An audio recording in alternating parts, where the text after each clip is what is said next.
امریکی ریاست ورجینیا کے علاقے میناسس میں یہ ری سائیکلنگ کا ایک گودام ہے۔ یہاں سے 40% کاغذ، پلاسٹک اور دیگر مواد بھیجا جاتا تھا، لیکن اب چین نے دیگر ملکوں سے فضلہ لینا بند کر دیا ہے۔ ریپبلک سروسز کے اسٹاف کا کہنا ہے کہ وہ اب اسے انڈونیشیا یا ویتنام جیسے ملکوں میں بھیجیں گے، لیکن اس میں ایک مسئلہ ہے۔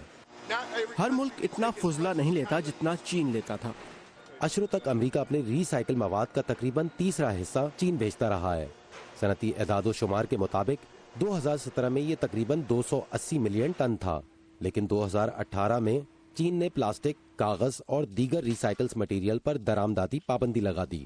اپریل میں بیجنگ نے اس عزم کا پھر سے اظہار کیا کہ وہ 2020 تک ٹھوس فضلے کی درآمدات میں کمی کر دے گا، جس سے قیمتوں میں خاصی کمی آئی ہے اور امریکی ری سائیکلرز کو اس کا نقصان ہو رہا ہے۔ کاغذ پر مجھے $19 کا نقصان ہو رہا ہے۔ اسے اٹھانے کے لیے میں لوگوں کو ادائیگی کرتا ہوں۔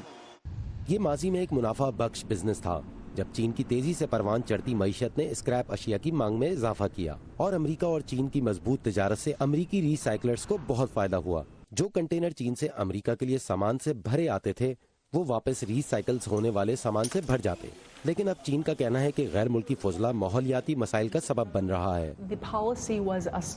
یہ بظاہر ماحول کے بارے میں ہے، لیکن حقیقت میں یہ صنعتی ترقی سے متعلق ہے۔ بنیادی طور پر یہ پالیسی چین کے اندر ہی ری سائیکلرز اور صارفین پر زور دیتی ہے کہ وہ اندرونی ذرائع سے ہی سپلائی کا کام جاری رکھیں۔ تجزیہ کار کہتے ہیں کہ امریکہ ری سائیکلنگ پالیسی پر دوبارہ غور کر رہا ہے۔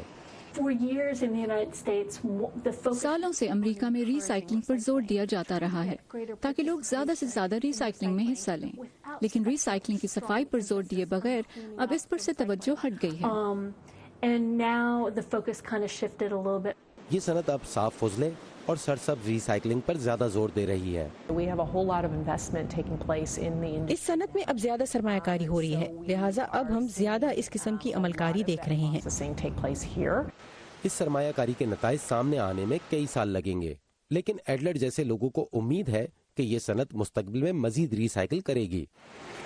مو یو کی رپورٹ کے ساتھ عزیز احمد، وائس آف امریکہ۔